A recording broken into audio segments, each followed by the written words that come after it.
ওরা নিজেদের মতনও কিন্তু বেছে নিতে পারে। তবে তাই তাই কিন্তু বলছি বারবার তোদের, খুব সাবধান, খুব সাবধান। অনুভবে অলৌকিক, অনুভব বলে দেয় অলৌকিক রয়ে যায়। নমস্কার বন্ধুরা, স্বাগত জানাই অনুভবে অলৌকিকের নতুন একটা গা ছমছম এপিসোডে। শেষ পর্যন্ত শুনুন আর বলুন, আপনি কি বিশ্বাস করেন? এই ঘটনাটি আমাদের কাছে পাঠিয়েছেন নিউ ব্যারাকপুর থেকে অনুরাগ দাস। আপনাদের মধ্যে এখনো যারা প্রথম পর্বটি শোনেননি, তারা আমাদের ইউটিউব চ্যানেলে গিয়ে আগের ভিডিওটি দেখে নেবেন। কেবলমাত্র উপস্থাপনার স্বার্থে ঘটনার উপাদানগুলো অপরিবর্তিত রেখে শুধু জায়গা এবং চরিত্রের নাম পরিবর্তন করা হয়েছে। আজকে আপনারা শুনবেন হাসপাতালের বিভীষিকার দ্বিতীয় পর্ব। বহু অনুরোধের পর এলেন সেই মহান পীর বাবা। সমস্ত কাজ শেষে তিনি বলেছিলেন, হে আল্লাহ, সবকা রহম কর, তু সবকা রহম কর। শোন, এটা কিন্তু কোনো সাধারণ জায়গা নয়, আর এখানে একা কেউ নেই, সেটা তো বুঝতেই পেরেছিস এতদিনে। আমি পুরো জমিটা আমি মন্ত্র দিয়ে বেঁধে দিলাম, কিন্তু বারবার বলে দিচ্ছি তোদের, এদের আটকানো কিন্তু সহজ হবে না রে। এরা সম্পূর্ণ শান্ত হবে না। তবে হাসপাতালে মানুষকে ভালো করা, বাঁচিয়ে তোলার জায়গা, সেখানকার এই মহৎ কর্তব্য থেকে যেন কেউ কোনোদিনও সরে না যায়, সেটা হলে কিন্তু এরা সব থেকে সর্বনাশ কাণ্ড ঘটাবে। আর তখন এই জায়গাটা ছাড়তে বাধ্য হবি তোরা, এবং আমার মতে সেটা করলেই কিন্তু তখন ভালো হবে। এবার আমি আসি, সাবধানে থাকিস তোরা। হে আল্লাহ, হে মালিক, সবকা রহম কর, তু সবকা রহম কর। এই বিশেষ পুজো এবং তার পরপরই উদ্বোধনের পুজো পাঠ সব মিটে গেল শান্তিতে। কিন্তু সত্যিই কি শান্তি ফিরেছিল, নাকি সবই ছিল চোখের ভুল? ডক্টর সেন, তাড়াতাড়ি চলুন, পেশেন্ট ক্রিটিক্যাল, 5th ফ্লোর। কি 5th ফ্লোর? মানে কাল বিকেলে যাকে অ্যাডমিট করা হলো? কি হয়েছে কি? হ্যাঁ স্যার, চলুন তাড়াতাড়ি। স্যার, এখন সেন্স একদম নেই বললেই চলে, কিন্তু একটু আগে কিছু যেন বলছিলেন, কথা জড়িয়ে যাচ্ছিল, কিচ্ছু বোঝা যাচ্ছিল না। তখন চোখগুলো ঠিকরে বেরিয়ে আসছিল, শরীরটা বেঁকে গিয়েছিল, সিলিংয়ের দিকে তাকিয়ে কথাগুলো বলছিল। এ কি? হার্ট রেট দ্রুত ড্রপ করছে, 54, 48, 42, পালস খুবই উইক, ঠিকমতো ফিলই হচ্ছে না, বিপিও ফ্ল্যাকচুয়েট করছে। এত দ্রুত ডেটোরিয়েট করছে কেন? কিছুক্ষণ আগেও তো স্টেবল ছিল, এত সিরিয়াস কন্ডিশন তো ছিল না। ওয়েট, আমি ক্যারোটিড পালস চেক করছি। খুব ফেইন্ট, প্রায় নেই বললেই চলে। এ কি, হার্ট রেট দ্রুত কমে যাচ্ছে, 40, 32, এটা ভালো সাইন নয়। We are losing him. Fast nurse পেশেন্টের ভাইটালসগুলো স্টেবল রাখার চেষ্টা করো। সিপিআর শুরু করো now. Chest compression, fast, don't stop. Sir, response নেই, অক্সিজেন স্যাচুরেশন কমে যাচ্ছে। অ্যাম্বু ব্যাগ রেডি করো, আইভি লাইন চেক করো, ইঞ্জেকশন পুশ করো ফাস্ট। স্যার, কোনো রেসপন্স আসছে না, হার্টবিট খুবই ফেইন্ট। চালিয়ে যাও, স্টপ করো না, আরেকটা circle, come on. Sir, flat line. We have done everything we could. Stop CPR now. Time of death 5:20। উনি হাসপাতালে ভর্তি হওয়া প্রথম পেশেন্ট ছিলেন, আর এখন এই হাসপাতালেরই প্রথম এক্সপায়ার্ড পারসন হয়ে গেলেন। অদ্ভুত জীবন। বাড়ির লোকজনকে খবর দিয়ে দাও, আমি পেশেন্টের কেস সামারি রেডি করে দিচ্ছি। ওনাদেরও তো বাকি সব ফর্মালিটিস কমপ্লিট করতে হবে। আচ্ছা, উনি কি কিছু বলতে চাইছিলেন? বাড়ির কাউকে কিছু বলতে চাইলে সেটাও তো জানিয়ে দিতে হবে ওনাদের। বললাম তো স্যার, খুব ভালো করে বোঝা যায়নি। তবে ছেড়ে দে বা শাস্তি দে আমায়, এইরকম কিছু বলছিল হয়তো। তারপর আমি কাছে এগোতেই, স্যার সরে দাঁড়ান, হুইল চেয়ার আসছে। এ কি, হুইল চেয়ারটা নিজে নিজে চলছে কেন? এখানে তো কোনো স্টাফ নেই। এই, কেউ কি আছো পেছনে? একটু লক্ষ্য রাখো। স্যার, আজ সকালে একই জিনিস হয়েছিল। আমরা ভেবেছিলাম কেউ ভুল করে রেখে গেছে, বা ব্রেক ঠিক মতো লক করা ছিল না। কিন্তু পরে দেখা যায় ওটা এমন জায়গা থেকে নড়েছিল যেখানে কোনো ঢালু নেই, আর আশেপাশে তখন কেউ ছিলও না। হ্যাঁ, এইরকম আবার হয় নাকি? ব্রেক চেক করা হয়েছিল? দেখেছিলে ব্রেকটা? হ্যাঁ স্যার, দুবার চেক করা হয়েছে, ব্রেক ঠিকই ছিল। তা স্ট্রেঞ্জ, এরকম তো হওয়ার কথা নয়। সিসিটিভি ফুটেজটা একবার চেক করতে হবে। কোনো ফিজিক্যাল রিজন ছাড়া এটা হওয়া সম্ভব না। তবে শোনো, এখনই এই ব্যাপারটা জানাজানি হতে দিও না, আমি দেখছি। বেশি দিন কাটলো না, তার মধ্যেই সেই অশরীরী ছায়াগুলো তাদের অস্তিত্ব জানান দিতে শুরু করলো। হাসপাতালের করিডরগুলোতে অন্ধকার যেন আগের চেয়েও ভারী হয়ে জাঁকিয়ে বসলো। কি বলছো বিক্রম? সেই আগের মতোই ব্যাপার? সিসিটিভি ফুটেজে কিছু নেই, অথচ ওইদিকে হুইল চেয়ারগুলো অটোমেটিকলি মুভ করছে। এটা কি সম্ভব? আরে তা না হলে আর কি বলছি অনুরাগ, তুমি বিশ্বাস করলে না তো, কিন্তু খবর নিলে বুঝতে পারবে যে কেউ তোমাকে এই একই কথা বলবে। দেখো দেখো ভাই, বিশ্বাস আর অবিশ্বাসের ঊর্ধ্বে চলে গেছে এই ঘটনাটা। এখন একদিনের বেশি কেউ আর ওই 5 তলা ডিউটি করতে চায় না। আর গ্যাস্ট্রোএন্টারোলজি ডিপার্টমেন্টের অবস্থা একবার নিজের চোখে গিয়ে দেখে এসো, তাহলে বুঝতে পারবে। আমি জানি, ওখানকার নাম শুনলেই লোকে এখন সিটিয়ে যায়, অথচ কি দারুণ পরিকাঠামো, কত দামি দামি আধুনিক মেশিন। আরে ওই মেশিনগুলোর সাথেও তো একই সমস্যা অনুরাগ। ঝা চকচকে নতুন স্ক্যানের মেশিন, মাইক্রো ক্যামেরা সব আছে, কিন্তু অদ্ভুতভাবে দেখো সেগুলো কাজ করে না। মেকানিক এসছে, বহুবার দেখেছে, তাদের একই বক্তব্য, মেশিনগুলো নাকি সব ঠিক আছে। অথচ দেখো পেশেন্টের বডি দিলেই মেশিন একেবারে বন্ধ হয়ে যাচ্ছে। ফলে এখানে পেশেন্ট আসা কমে গেছে। কিন্তু কিন্তু এর চেয়েও কিন্তু একটা ভয়ঙ্কর ঘটনা আছে অনুরাগ,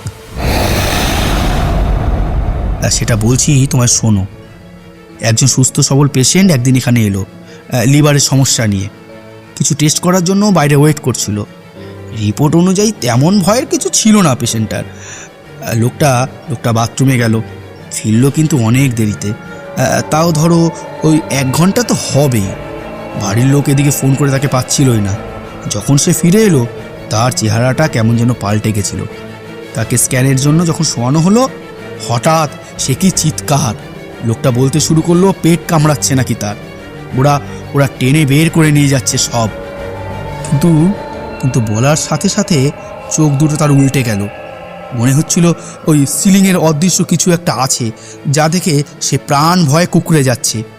আর এদিকে মুখটা ধীরে ধীরে বেঁকে গেল, গলার ভেতর থেকে একটা পশুর মতো গোঙানি। ব্যাস, সব শান্ত। ডাক্তার কিছু বোঝার আগেই সব শেষ অনুরাগ। বডির সেই ভয়ার্ত চোখ দুটো তখনও সিলিংয়ের দিকে স্থির হয়েছিল অনুরাগ। আমি আমি আজও ভুলতে পারিনি সে চাউনি অনুরাগ, আজও ভুলতে পারিনি। সব থেকে আশ্চর্যের ব্যাপার কি জানো, তার মৃত্যুর রিপোর্টে এসছে তার নাকি হার্ট অ্যাটাক হয়ে মারা গেছে। কিন্তু দেখো লোকটার হার্টে কিন্তু কোনো সমস্যা ছিল না।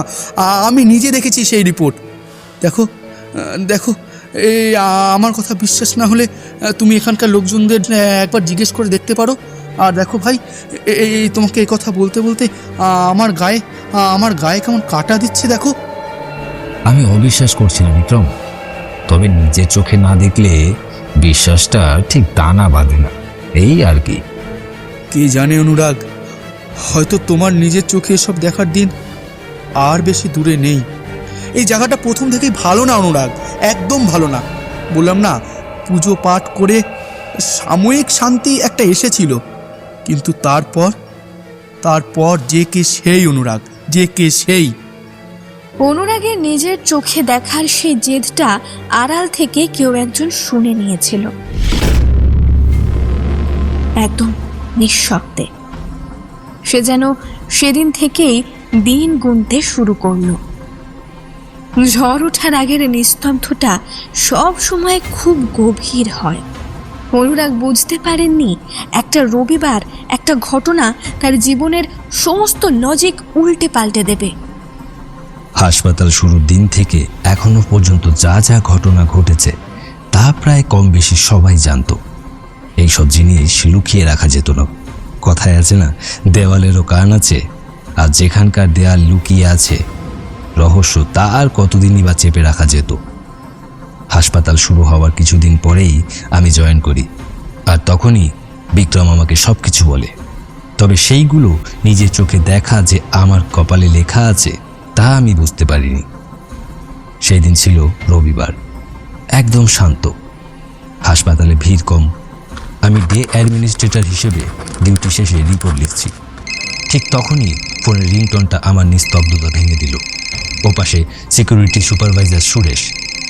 सर जल्दी जल्दी ऊपर आइए, 5th floor Meena housekeeping staff बहुत प्रॉब्लम कर रही है सर।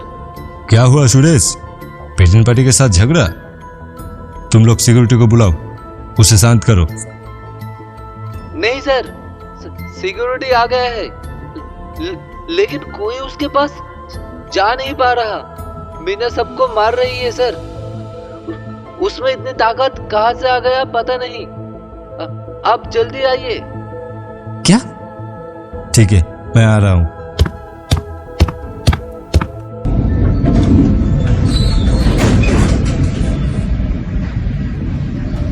আমি যখন লিফটে করে 5th ফ্লোরে যাচ্ছিলাম, দরজাটা বন্ধ হওয়ার পরই ভিতরে আলোটা নিভে গেল। ভাবলাম লিফটটাও কি চলবে না? এই ভেবে দরজা খোলার জন্য বাটন প্রেস করতে গেলাম, আর সেই মুহূর্তেই লিফট চালু হয়ে গেল।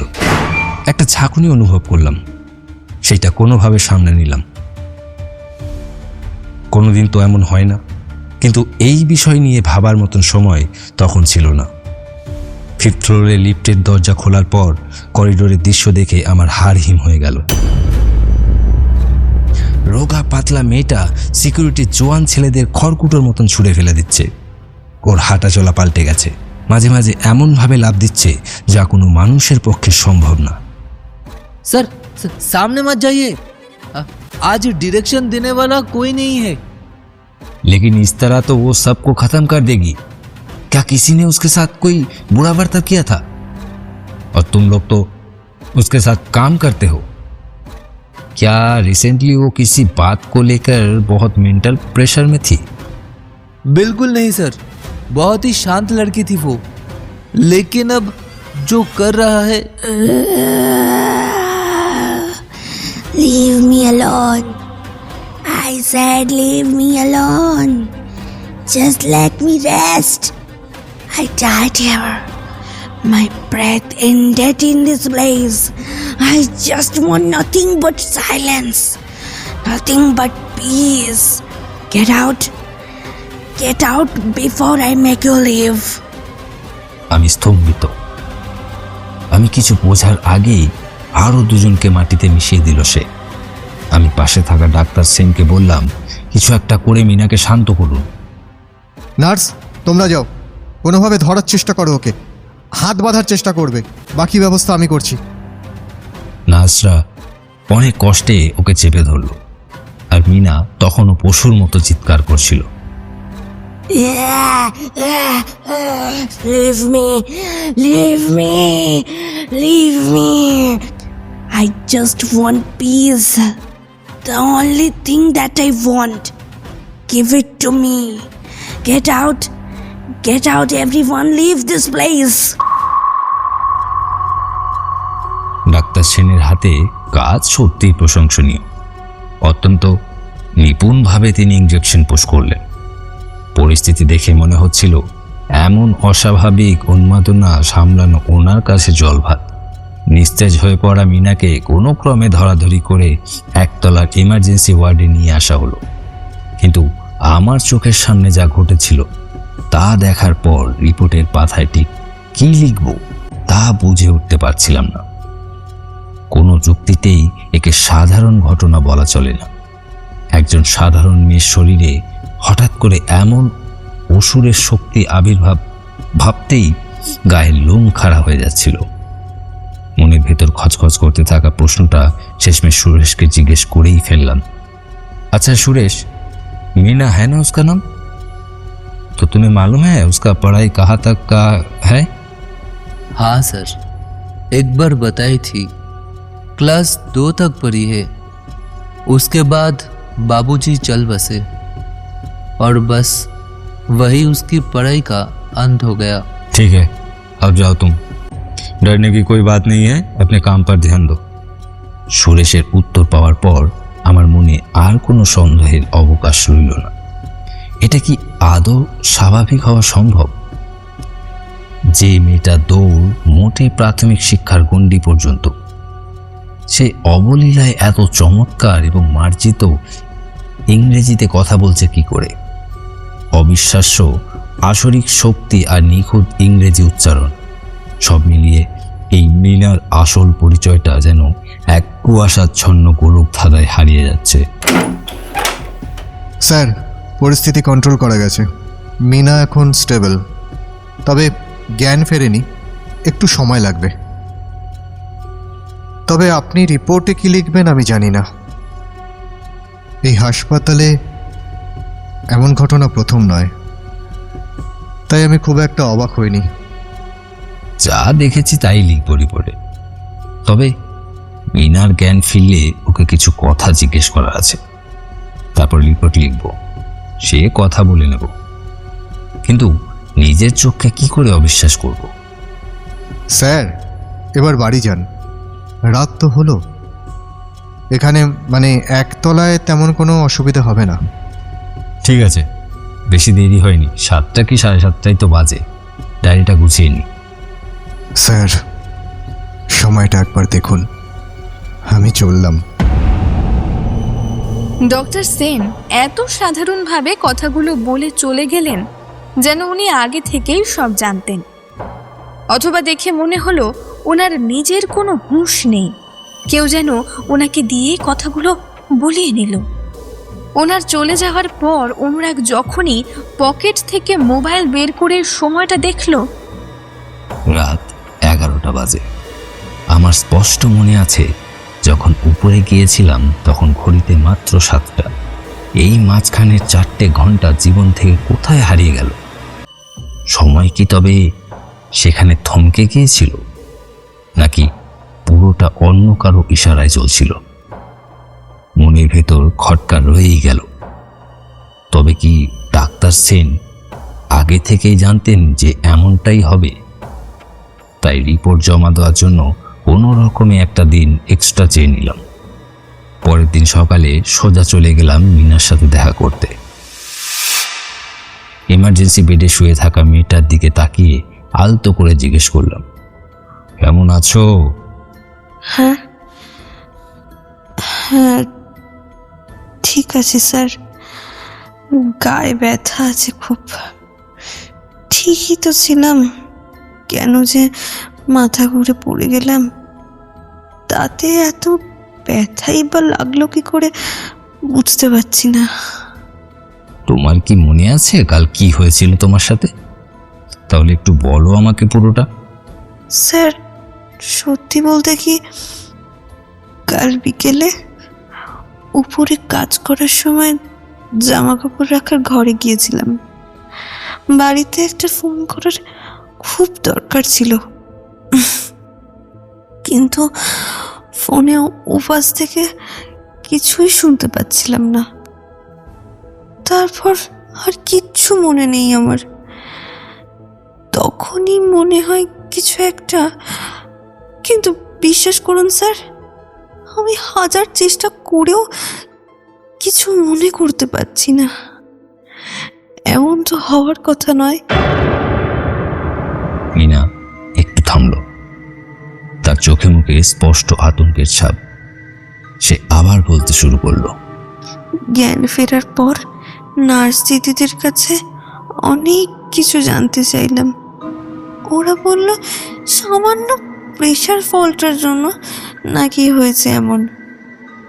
কিন্তু সেসব শুনে আমার নিজেরই বিশ্বাস হচ্ছে না। তার চেয়েও বড় কথা স্যার, সবাই আমাকে কেমন যেন ভয় পাচ্ছে। আমি ওদের চোখে মুখে সেটা পরিষ্কার দেখতে পাচ্ছি। ও স্যার, আমার কি খুব কঠিন কোনো রোগ হয়েছে? তাই কি সবাই কিছু না বলে আমার সাথে এমন ব্যবহার করছে? বলুন না স্যার। আমি আমি গরিব মানুষ, বাড়ির লোকেরা সব গ্রামে থাকে, আমি এই শহরেই থাকি, একা থাকি। আমার যে বড্ড ভয় করছে স্যার। কেঁদো না, কিচ্ছু হয়নি তোমার। অসুবিধা হয়েছিল, এখন তো ঠিক আছো। ডাক্তারের সাথে কথা হয়েছে আমার, আজকে ছেড়ে দেবে তোমাকে। এখন শুয়ে একটু রেস্ট নাও। একটা সাধারণ মেয়ে এইটুকুতে ভয় পেয়ে আছে এবং সম্পূর্ণ বিষয়টা আড়াল করার জন্যে আসল ঘটনাটা জানায়নি কেউ। এমনি ওর কিছু মনে নেই।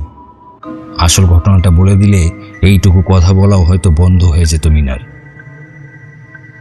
কিন্তু আমার যা বোঝা হয়ে গিয়েছিল। সেই মতো রিপোর্টে সব লিখে দিয়েছিলাম। তবে সত্যি বলতে এই ঘটনার কোনো মানে বা ব্যাখ্যা আমার কাছে ছিল না। কিভাবে কি যে হলো আর কি দেখলাম সব ধোঁয়াশা, কোনোভাবেই মাথা মুন্ডু খুঁজে পাচ্ছিলাম না। অনুরাগের রিপোর্টের পর আবার পীর সাহেবের ডাক পড়েছিল। তিনি এবার শেষবারের মতো এসেছিলেন। খুবই হতাশ শোনালো ওনার গলা। হে আল্লাহ, হ্যাঁ আল্লাহ, শোন, ওদের জোর অনেক বেড়ে গেছে রে। এটাই আমার শেষ চেষ্টা। এবার ওরা উৎসর্গ চায়। ওদের শান্ত করতে হলে কোনো মানুষকে উৎসর্গ করতে হবে।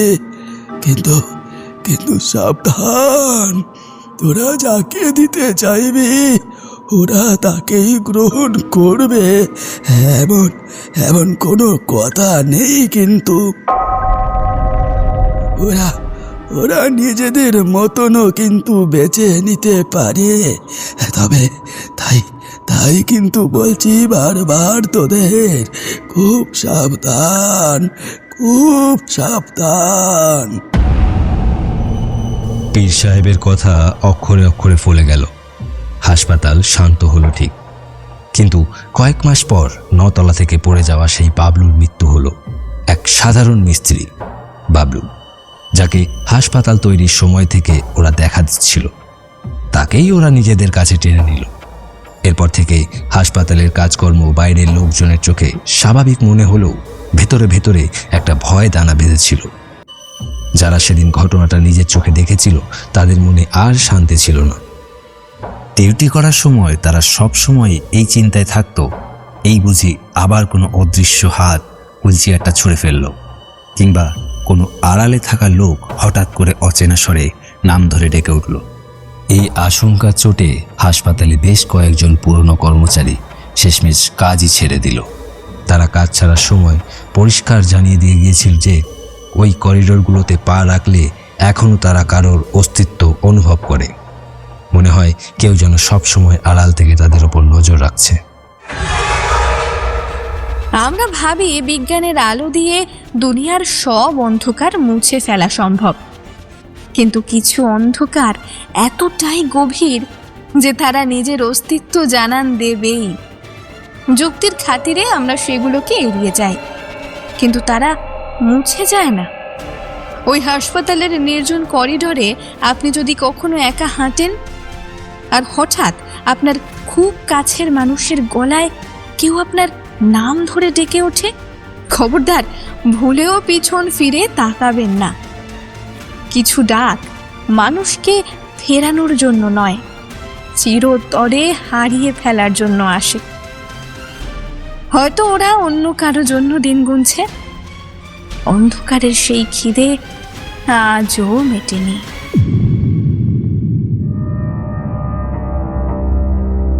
কেমন লাগলো আজকের ঘটনা? আপনার ঘটনাও যদি আমাদের সঙ্গে শেয়ার করতে চান, তাহলে নিচে দেওয়া আমাদের অফিসিয়াল ইমেল অথবা হোয়াটসঅ্যাপ নাম্বারে আপনার ঘটনা পাঠিয়ে দিন। আপনার ঘটনা যদি আমাদের ভালো লাগে, আপনার ঘটনাও পৌঁছে দেবো আমরা হাজার হাজার মানুষের কাছে।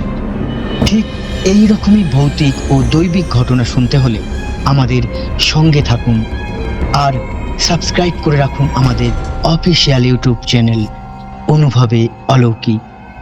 এমন কিছু ঘটনা থাকে যেগুলো শেষ হয়ে গেলেও মনের ভেতর থেকে যায়।